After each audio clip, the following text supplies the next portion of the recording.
Welcome, ghouls, demons, and fellow weird ones. Okay, I'm back. I had to stop that. I wanted to finish all of these on the table.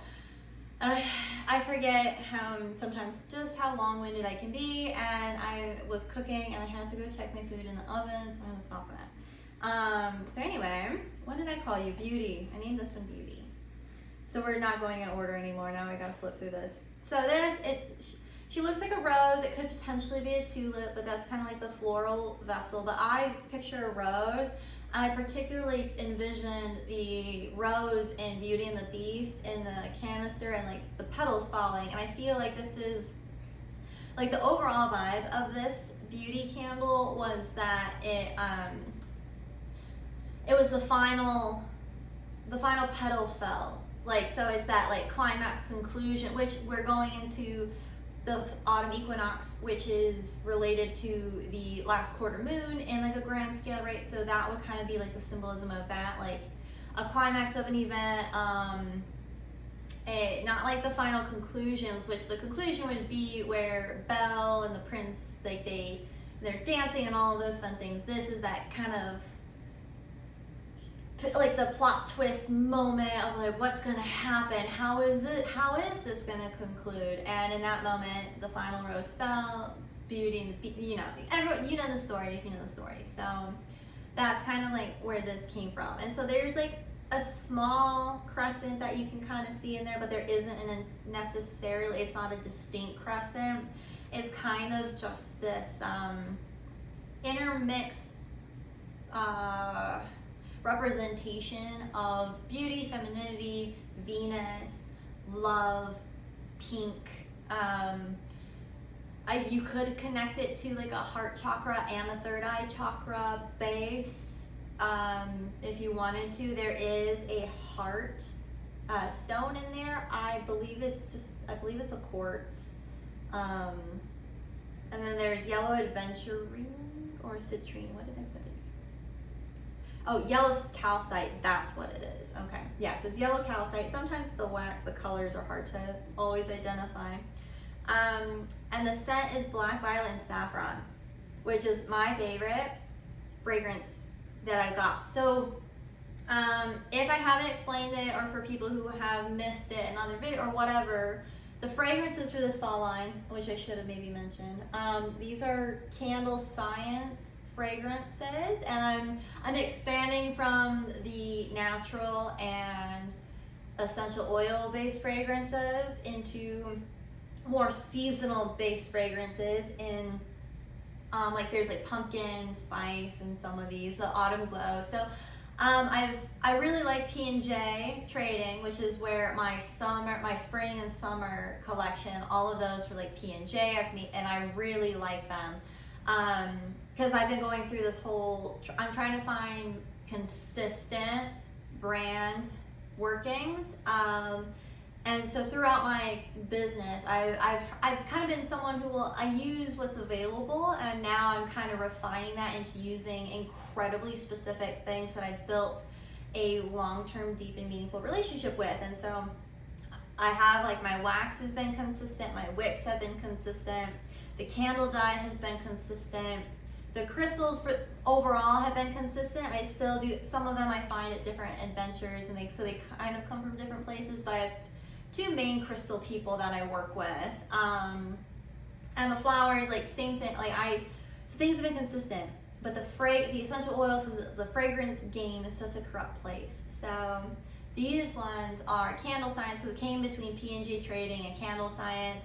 My issue with Candle Science is everything's there. To me, there is that more of an artificial scent that I pick up, because they also use it for soaps. P&J Trading, I don't know if they're specifically, I think they're just fragrance oil. I don't know their specifications, but Candle Science, if it says for candles and soap, there is a weird scent that I personally don't like, but I know no one's complained about it. It's just something that I notice. And so these are like more fragrance options to show people what's available. I don't mind ordering from Candle Science fragrances to get these more seasonal and artificial scent blends. But I have my essential oil blends, and then P&J Trading, which has some of the best natural fragrances that I've ever smelled. Their coffee doesn't smell weird, or candle science, I feel like they just have like a soapy, artificial something to it.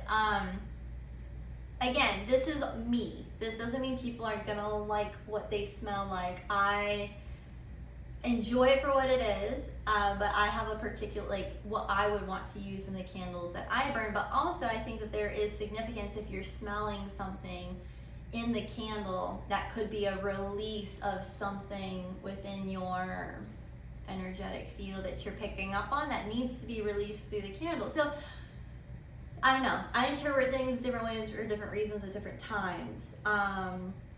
But I like to be honest with people. Like, this is what I think, and there's nothing wrong with it. That's my main thing. I don't want people to think that it's something wrong. I just know that I enjoy the fragrances of P&J Trading more than I do Candle Science. They're both really good fragrances. I just only like burning very specific scents. Like, not every scent is for everybody, but I'm making these for other people, so it's not about me. But if you want to know what I think as the creator, this is what I think.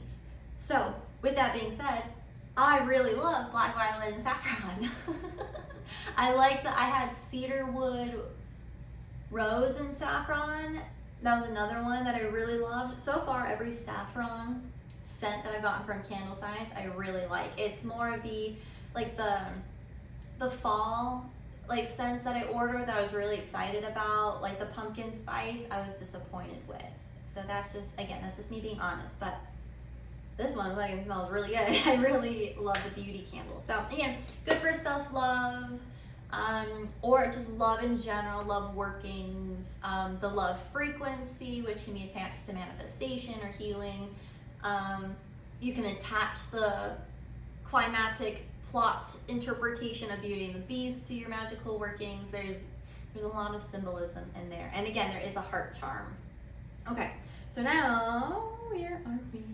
So which one's close? Okay, this one's the mandala, however you want to pronounce it. And that is because of the pattern at the bottom of it, which will be shown in videos and pictures and things like that if you can't see it on here. There's a little mushroom, and then amethyst in there.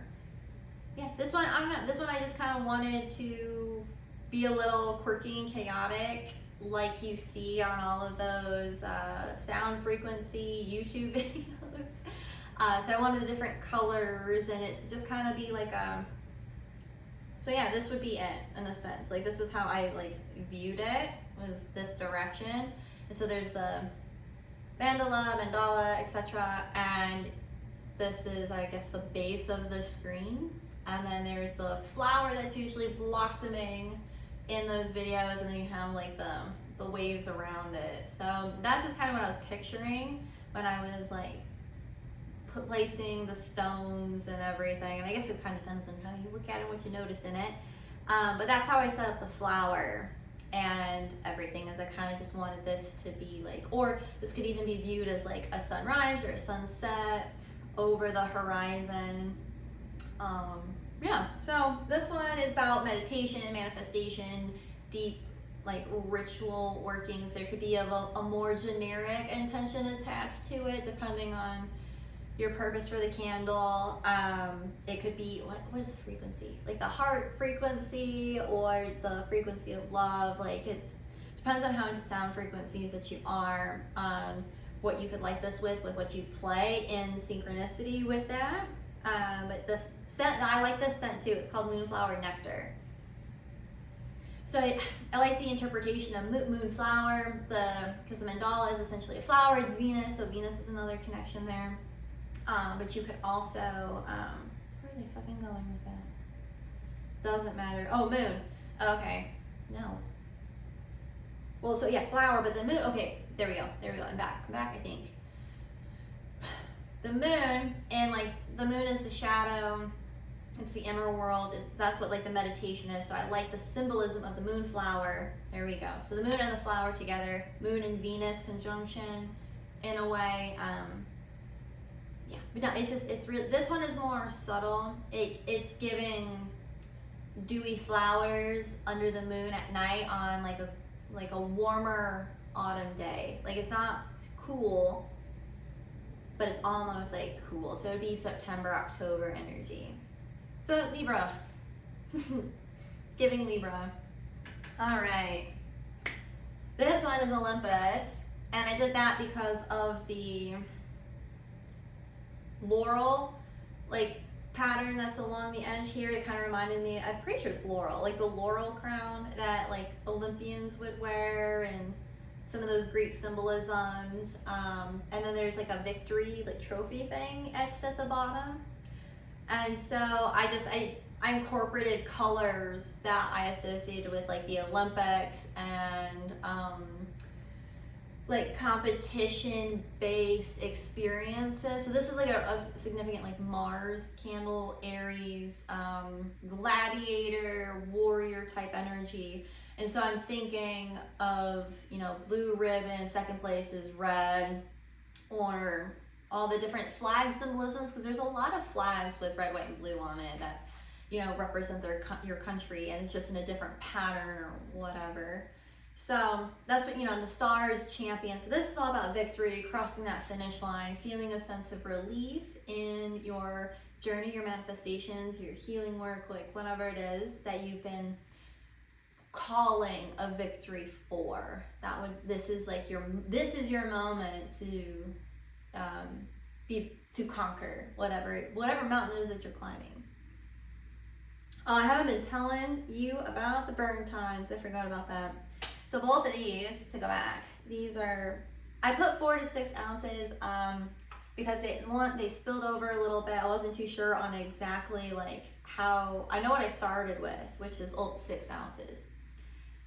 How it and then I know it was empty. So, but I had to clean a lot of this off. Some of this is still here, but it was a disaster. So it's anywhere between 4 to 6 ounces, which can make it anywhere from 20 to 30 hours of burn time.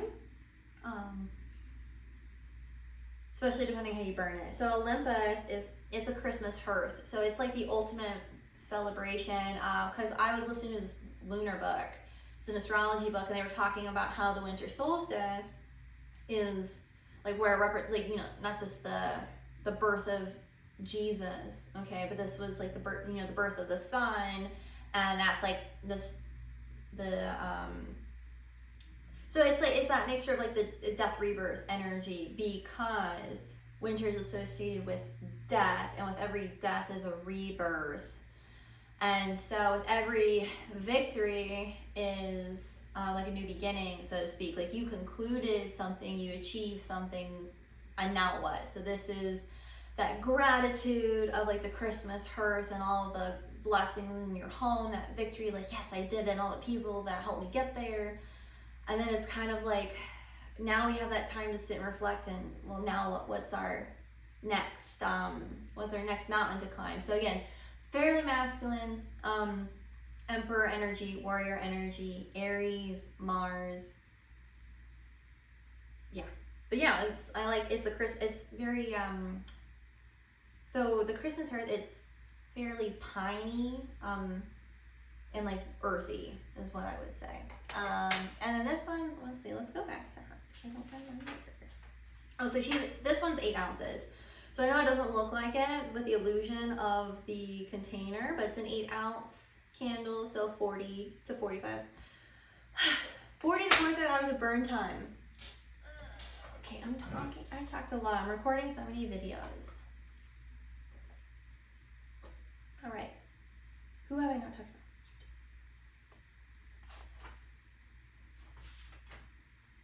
about? Okay. Excuse me. Now we're going to talk about Dionysus, because this is super fucking fun. This is a grape. And so I was like, ooh, grapes, ooh, wine. Dionysus, had to be. So, which might offend people because I put a rune in there. And I'm sure someone somewhere is going to be upset of the cultural blending. I am a mutt, okay? I have roots. I have a root of some kind in every which thing that I talk about. Somewhere in my family tree or the human tree. Depends on how you want to look at it. So I don't want to get into that conversation, but I do have a lot of thoughts on cultural appropriation and blending and things like that. If anyone's interested, I can yap about it in a storytelling or a podcast, but not getting into it for this candle, because this candle is beautiful and I love it and I'm super excited, and it's chaotic and lovely, just like how I view Dionysus to be, especially with the deep like purples. I just picture like just such a deep auburn, like brown fur, and these like, I don't know, glowing eyes. I don't know. So it's just gorgeous. So I put a lot of different symbols. There's a star, there's a moon, there's a skull in there. This is pink amethyst. Fucking Christ, what the fuck is your name? I can't think of this name right now. It went away. So this rune is from rose quartz. And then I think I put strawberry. Yeah, so it's like strawberry wine in a way. Like I was thinking of this, is it strawberry wine? Strawberry wine, 17. Like I think it's honestly like an infomercial about some country album that I used to like constantly see late at night on TV.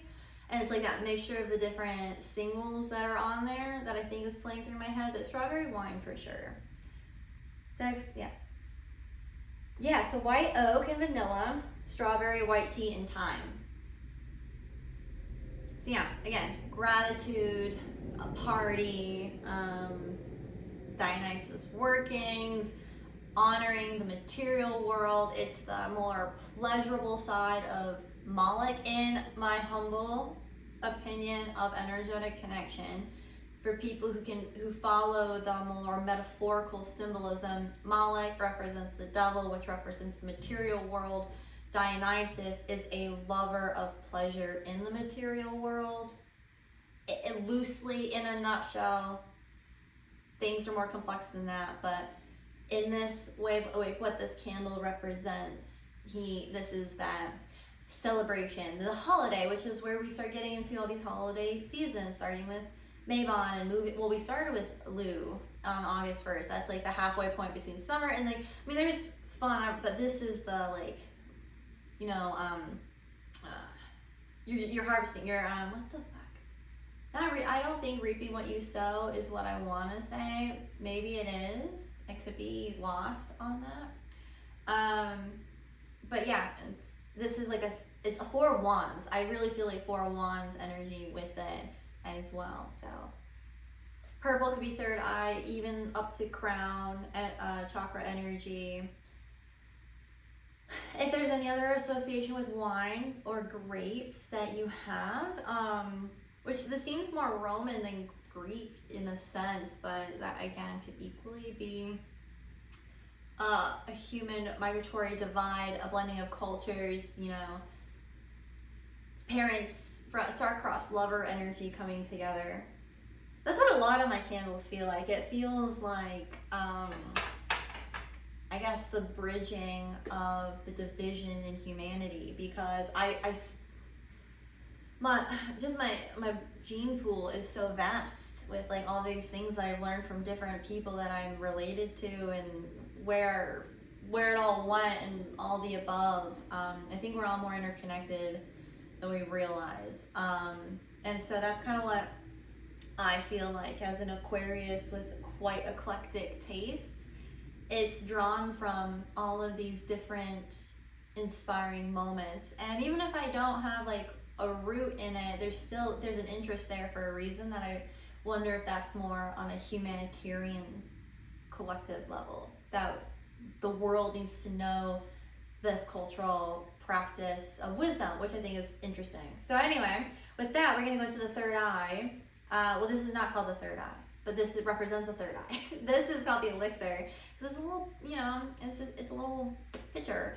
And so I've made some of these, like, and I turned them into like beer fest and like fun kind of experiences, but this one has like such beautiful arches on it that kind of look like an eye to me, and especially if you turn it this way. So represents the third eye elixir, for wisdom, meditation, introspection, psychic, desire, wish, fulfill, like, or skill, whatever. But there's a butterfly in here that I made that into a butterfly, and then actually, no, I think I tried to make a moon out of this, but there's a mushroom, an amber, and 2 peach blossoms. Those aren't roses, these are peach blossoms. So a moon and a butterfly, and then there's goldstone in here.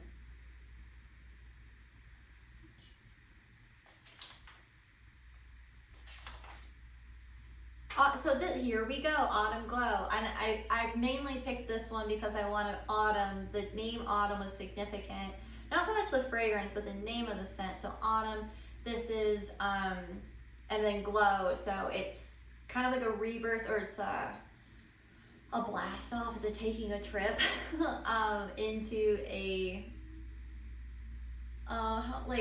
it is like that rebirth energy. So you drink, so it's like with when you take psychedelics, like you eat it and then you sink into or die, I don't know, essentially. So death, rebirth through the gnosis, because all gnosis, essentially, you are not the same, so therefore a version of you is dead and a new version of you is alive. So it's like eating the apple from Adam and Eve. They're no longer who they were, and that's like, so again, it goes into all of that. So if there's the next leg of your journey, this is that like epiphany moment, or that like climax moment. This could be a good candle for sex magic too, because there's like that orgasm energy of like you build up to something. So again, that's like you ingest the elixir, and then that chemical shift that comes up. So it's like a degrass with then like I don't know, death, rebirth. That's kind of like where it is. There's all the symbolism in this one. This one's really interesting to me, for a variety of ways, because of all the different things that you can use it for. So anyway, so yeah, so that was part 2 of this collection. I could keep going and just like reach for some, but I don't want to do that, so I'm not. Okay, so I'm gonna end this and then I'm gonna start another video. So stay tuned for part 3 of the fall winter 2025 Wyrd candle story collection time. So thank you for listening.